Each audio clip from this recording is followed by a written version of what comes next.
This plant has a lot of life force. That's the kind of person I want to be. I want to just, against all odds, sprout out of the bottom of a pot that I'm stuck in.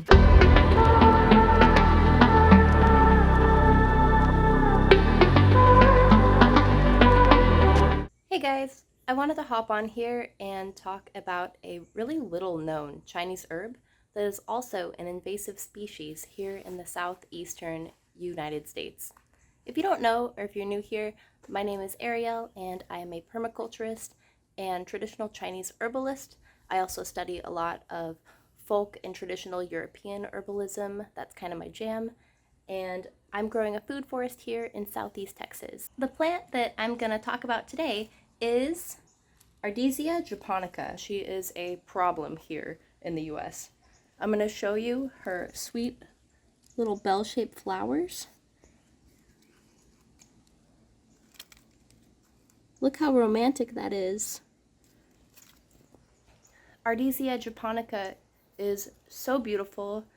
So, like many invasive plants, her beauty was discovered by American horticulturalists who started promoting and planting her as a really fast-growing ground cover with red berries in the winter and the pretty little flowers, a lot of year-round interest, and it's very sturdy, tough leaves.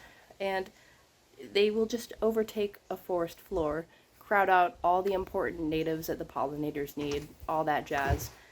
And my dumbass bought it from my local nursery because I was just like, ooh, Chinese herb, I'm so excited. I've never seen it before. And I forgot to look up whether it was invasive or not. Because, to be real with you, when you're an herbalist or a horticulturalist or botanically inclined, it's hard to know everything. You have to be humble.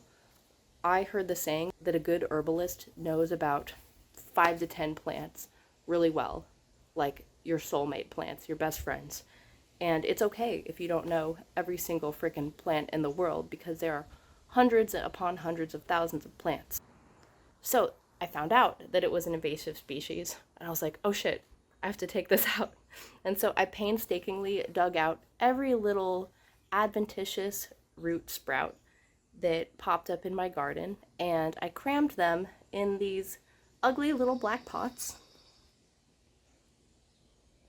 I reuse everything from the nursery stores, but I'm going to be getting some nice terracotta pots soon. So my Ardisia is completely contained, and every so often I look in that garden bed where they were, and I pluck out a couple more rootlets where they have been popping up, just to keep them controlled. Now, I don't think you should go out and buy Ardisia japonica if you're in the US, and I don't think you should plant it, but if you watch this video and you decide that its medicine is exactly what you need for your particular health condition, and you responsibly research it and such, then I would recommend dense planting in a pot and just picking those berries before any birds get them and spread them in any random forests. Invasives are kind of a fact of life. Right now, the national forests in my area and across the company are being sprayed with freaking glyphosate Roundup to fight the invasive species problem,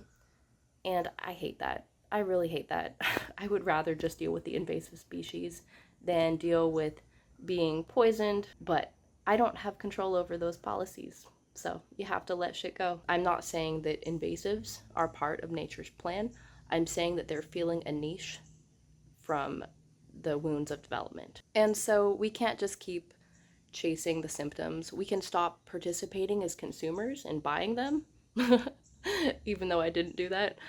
But the actual problem is rampant and uncontrolled and unplanned human development. Some human development is good, and we can't be anti-human and say, like, no humans should ever cut down any trees to build any houses ever. Like, that's stupid. We all know that. But I also drive down the roads in my national forest and I see it being cut down for dumbass developments that are ugly and have no shade and would be miserable to live there and expensive. And I think, was it worth it? Couldn't we have just converted the old Kmart into apartments? Again, I do not currently have the influence to change that. So I have to be at peace with it and do my small part, which today is making medicine from Ardisia Japonica. The medicinal part of this is mostly the leaves and roots. This plant does really well with being kind of densely overplanted, kind of packed in a pot.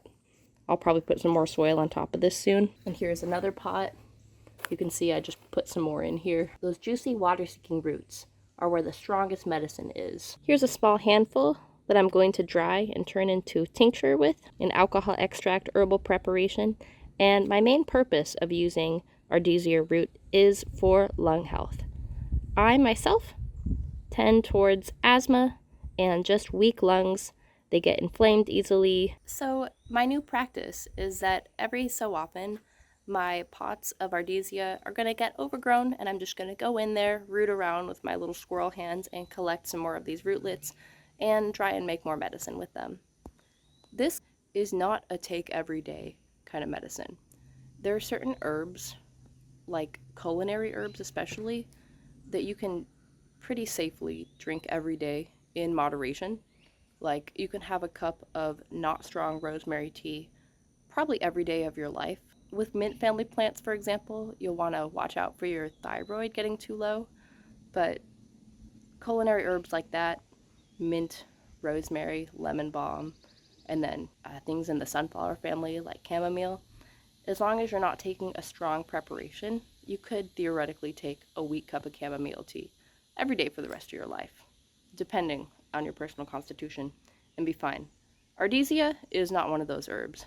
This is not a low-dose herb that is super toxic, but a occasional dose herb, I would say. Maybe your asthma or whatever lung issue you have flares in the summer, then you would pulse this for like a couple weeks or a month or two and just get that medicine in your system and then discontinue it and let your body kind of rebalance itself after that. This herb has a lot of heat clearing properties, which is Chinese medicine speak for anti-inflammatory.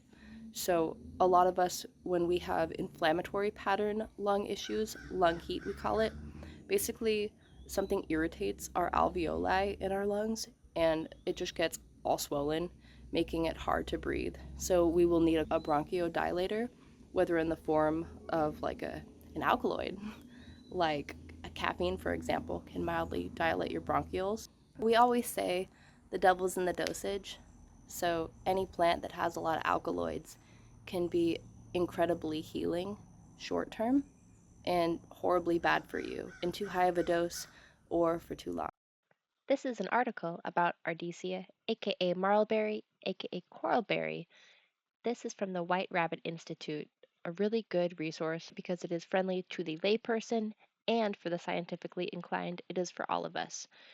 The author of this website is very thorough. She has a both Western breakdown and a Eastern medicine breakdown of all these plants. So in the West, we use Ardisia as a respiratory and blood circulation herb.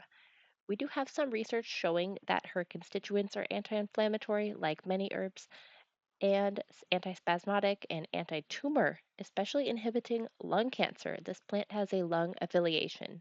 The key medicinal uses are for those acute lung presentations, the bronchitis, the asthma attacks, the acute coughing. In Eastern medicine, we call it adicha or zijinyo. I am not pronouncing that correctly, but it enters the liver and lung meridians. Again, it is an acute herb to clear heat, move blood, eliminate fluid, and relieve inflammation, and it does it quickly. So we're going to use it when we have that intense lung symptom or like an allergic reaction. I'll be using it for those. Obviously, go to the hospital if you're dealing with any of that. I'm just telling you what I like to have on hand as an herbalist and mother. A lot of these uses for this herb are like tuberculosis, rheumatism, earache, swelling. Those are damp heat conditions, jaundice. A lot of them also include phlegm and there's liver involvement. The leaf, the root, and the whole plant is used. I will be using the root, of course, and its flavors and temperatures are bitter, pungent, and cooling. This is for when we need to wake up the system, open the orifices, open the airways, powerfully cool the whole respiratory tract down really fast. It has myristicin, a compound that has a lot of psychoactive potential. It will wake your system up for sure. It has methanol, which is something that will also open the lungs really quickly. A bunch of minerals, a bunch of essential oils, generally aromatic plants are going to open the airway. It has some vitamin C, some sapamines, some coumarin that will keep that blood circulating, benzoquinones, flavonoids, general good for you plant antioxidants, as long as they're taken in moderation. Apparently, there are studies to treat HIV with it. In Chinese hospitals, it's more common to use herbs for really intense chronic diseases like that. And the herbal dispensaries are built into many of these hospitals. It's just part of mainstream medicine. You get your pharmaceutical medication, your surgeries, and your herbs all in the same place. I wish we would adopt that here because both is good. Ardisia is considered one of the 50 most important herbs to treat bronchitis, which is like a major clinical pattern. So it's not as obscure as it is here in the West. It's just not something that was really emphasized in my school. And, I'm always learning. It is used in New Year's decorations over in Asia because they kind of look like Asian holly berries. But don't eat the berries, it's just for decoration. Ardisia is in the primrose family. It thrives in the shade. It takes over the forest floor. Being native to East Asia, it's supposed to be there in the hardwood forests, but here in Southeast Texas, it just spreads like wildfire. A lot of plants from Asia, they are very happy to just take over the American Southwest like that. Ardisia or marlberry is considered a symbol of renewal and resilience. A lot of invasives are. Also evergreens. Apparently, its name comes from the Greek aridis, meaning pointy. Makes sense. And it's a popular container grown plant. In fact, we should all just grow it inside, not outside. I will be moving my Ardisia plant inside soon. And we are back in the kitchen. This might not be glamorous, but it is the reality of living with an herbalist. We're going to put this here to dry.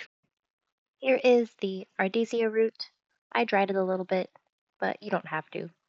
As long as you're using a strong enough alcohol, you can use fresh herbs if you like. I am chopping them up because this is a YouTube video and I want to do things correctly. Chopping your herbs up helps the extraction go faster and smoother because you're exposing more of the herb's surface area to your solvent. There are times that I just shove whole herbs in jars and cover them with alcohol, give them a shake, and forget about them in the pantry, and they still extract wonderfully, but I'm showing you how to do it the right way. Now, I'm going to put a supporting herb in. This is ginger. You probably know ginger. It's a superstar lung supporting herb. It also helps treat food poisoning by killing the bad bacteria. Always good to have in tinctures because it also tastes incredible. It also removes phlegm from the lungs, which can be an issue in any sort of obstructive lung problem like bronchitis, asthma, chronic cough, whatever. Now I'm putting in some cinnamon for its warming and circulation enhancing properties. I'm also adding raspberry leaf because it contains ellagic acids, which is a nice antioxidant, and it has a lot of tannins, that puckery compound I talk about a lot. That can help lung spasms when you're dealing with asthma and coughing. This is rose hips. They are well known for their vitamin C content. From a Chinese medicine perspective, they also help nourish and tonify the blood, and I tend towards kind of being a little malnourished despite eating pretty well. That's my son. Now, this is skullcap, another really wonderful lung support herb. It has a secondary property of helping with ADHD. I don't know if many people know about that. And I like to add a little spoonful of honey. It marries the flavor of the herbs and it helps the extraction a little bit, and it just tastes good and makes you more likely to take your herbal medicine. Honey specifically has soothing properties for lung tissue. There's several different ways to make a proper herbal tincture. I do the folk method where I make strong herbal extractions without doing too much measuring. 80 proof alcohol is what you want, especially if you're using fresh herbs that have some water content to not allow any bacteria to flourish. I am covering the herbs plus a couple inches because I want about a 3-to-1 ratio of alcohol to herbs. Imagine if the herbs were squished down. That way I get a pretty strong tincture, but I'm also extracting everything and it's still palatable. A well-prepared tincture can last 5 to 10 years, theoretically more depending on storage conditions.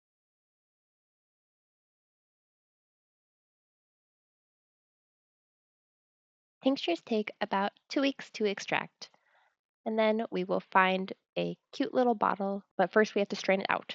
I like to double strain it with a fine mesh and a large mesh to catch anything else. I have to smell it for some reason. It smells like alcohol and herbs. I had to use a shot glass to pour it in here.